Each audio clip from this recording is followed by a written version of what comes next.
வணக்கம், welcome to JK creation. Last வீடியோவில் ஆரி சோட்டி ஸ்டிச்சோட மூன்றாவது மெத்தட் எப்படி ஸ்டிச் பண்ணுறதுன்னு பார்த்தோம். இந்த வீடியோவில் aari long and short stitch எப்படி ஸ்டிச் பண்ணுறதுன்னு பார்ப்போம். முதலாவதாக இந்த மாதிரி 3 கோடு கீறிக்குவோம். ஜரி த்ரெட்டில் எப்படி ஸ்டிச் போடுறதுன்னு பார்ப்போம். முதலாவது லைனில் இருந்து த்ரெட்டை வெளியே எடுத்துக்கணும். எடுத்துட்டு மேல் பக்கமாக ரெண்டாவது லைனுக்கு கொண்டு போய் ஒரு செயின் ஸ்டிச் போட்டு த்ரெட்டை நேராக மூன்றாவது லைனுக்கு கொண்டு வந்து ஒரு செயின் ஸ்டிச் போடணும். போட்டு த்ரெட்டை கீழ்ப்பக்கமாக முதலாவது லைனுக்கு இழுத்து ஒரு செயின் ஸ்டிச் போடணும். அது பக்கத்தில் ஒரு குட்டி செயின் ஸ்டிச். முதலாவது லைன் பக்கத்திலே லென்த்தாக ஒரு செயின் ஸ்டிச் போட்டு மறுபடியும் த்ரெட்டை ரெண்டாவது லைனுக்கு கொண்டு போய் ஒரு செயின் ஸ்டிச் போடணும். போட்டு த்ரெட்டை மூன்றாவது லைனுக்கு கொண்டு வந்து ஒரு செயின் ஸ்டிச் போடணும். போட்டு த்ரெட்டை கீழ்ப்பக்கமாக முதலாவது லைனுக்கு கொண்டு வந்து ஒரு செயின் ஸ்டிச் போட்டு அது பக்கத்தில் ஒரு குட்டி செயின் ஸ்டிச் போடணும். போட்டு த்ரெட்டை முதலாவது லைன் பக்கத்தில் லென்த்தாக ஒரு செயின் ஸ்டிச் போட்டு மறுபடியும் த்ரெட்டை மூன்றாவது லைனுக்கு கொண்டு வந்து ஒரு செயின் ஸ்டிச் போட்டு நேராக கீழ்ப்பக்கமாக முதலாவது லைனுக்கு இழுத்து ஒரு செயின் ஸ்டிச் போட்டு அது பக்கத்தில் ஒரு குட்டி செயின் ஸ்டிச் போட்டு அதே லைனில் லென்த்தாக ஒரு செயின் ஸ்டிச் போடணும். இதே முறையில் தான் ஃபுல்லாகவே லாங் அண்ட் ஷார்ட் ஸ்டிச் பண்ணணும். ஜரி த்ரெட்டில் நாம் கீறி இருக்க லைன் வரைக்கும் ஸ்டிச் போட்டுக்குவோம். இந்த வீடியோ உங்களுக்கு பிடிச்சிருந்தா லைக் பண்ணி ஷேர் பண்ணுங்கள். பேசிக்லேருந்து ஆரி ஒர்க் படிக்கிறவங்க நான் ஆரம்பத்திலேருந்து எப்படி ஸ்டிச் போடுறதுன்னு வீடியோஸ் போட்டிருக்கேன். அதை பார்த்து ப்ராக்டிஸ் பண்ணுங்கள். இந்த ஸ்டிச் ரொம்பவே ஈஸி தான். இந்த ஸ்டிச் ப்ராக்டிஸ் பண்ணினாதான் அடுத்தடுத்த ஸ்டிச் எப்படி ஸ்டிச் பண்ணுறதுன்னு பழகலாம். இனி எண்ட் வரைக்கும் சரி த்ரெட்டில் ஸ்டிச் பண்ணி ஃபினிஷ் பண்ணிக்குவோம்.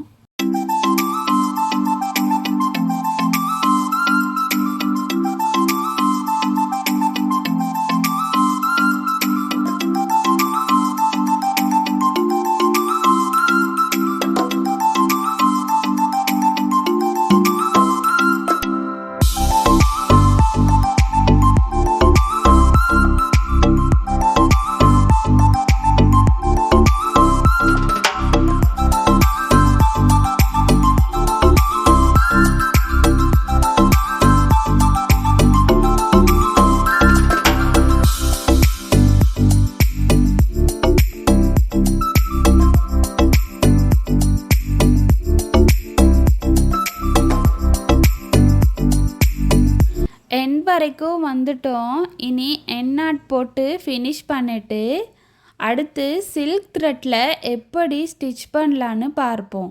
இதுக்கும் இந்த மாதிரி 3 கோடு கீறிக்குவோம். சில்க் த்ரெட்டில் எப்படி ஸ்டிச் பண்ணுறதுன்னு பார்க்கலாம்.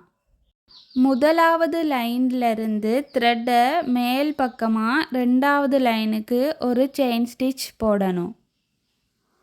போட்டு நேராக மூன்றாவது லைனுக்கு கொண்டு போய் ஒரு செயின் ஸ்டிச் போட்டு த்ரெட்டை கீழ்ப்பக்கமாக முதலாவது லைனுக்கு கொண்டு வந்து ஒரு செயின் ஸ்டிச் போட்டு அது பக்கத்தில் ஒரு குட்டி செயின் ஸ்டிச் போடணும்.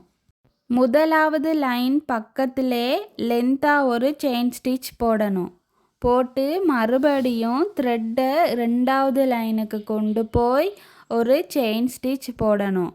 போட்டு த்ரெட்டை மூன்றாவது லைனுக்கு கொண்டு போய் ஒரு செயின் ஸ்டிச் போட்டு த்ரெட்டை கீழ்ப்பக்கமாக இழுத்து முதலாவது லைனுக்கு கொண்டு வந்து ஒரு செயின் ஸ்டிச் போட்டு அது பக்கத்தில் ஒரு குட்டி செயின் ஸ்டிச் போடணும். மறுபடியும் த்ரெட்டை லென்த்தாக இழுத்து ஒரு செயின் ஸ்டிச் போட்டு ரெண்டாவது லைனுக்கு கொண்டு போய் ஒரு செயின் ஸ்டிச் போடணும். போட்டு த்ரெட்டை மூன்றாவது லைனுக்கு கொண்டு வந்து ஒரு செயின் ஸ்டிச் போட்டு த்ரெட்டை முதலாவது லைனுக்கு இழுத்து ஒரு செயின் ஸ்டிச் போட்டு அது பக்கத்தில் ஒரு குட்டி செயின் ஸ்டிச் போடணும். இந்த ஸ்டிச் ரொம்பவே நெருக்கமாக ஸ்டிச் பண்ணலாம். இந்த முறையிலையும் ஸ்டிச் பண்ணலாம். உங்களுக்கு தெளிவாக விளங்குறதுக்காகத்தான் இந்த முறையில் ஸ்டிச் பண்ணுறேன். நீங்கள் நெருக்கமாகவும் ஸ்டிச் போட்டு ப்ராக்டிஸ் பண்ணுங்கள். நாம் எவ்வளவு தூரம் ப்ராக்டிஸ் பண்ணுறோமோ அந்த அளவு ஸ்டிச்சஸும் அழகாக வரும். எண்ட் வரைக்கும் இனி இதே முறையில் ஸ்டிச் பண்ணி ஃபினிஷ் பண்ணிக்கலாம்.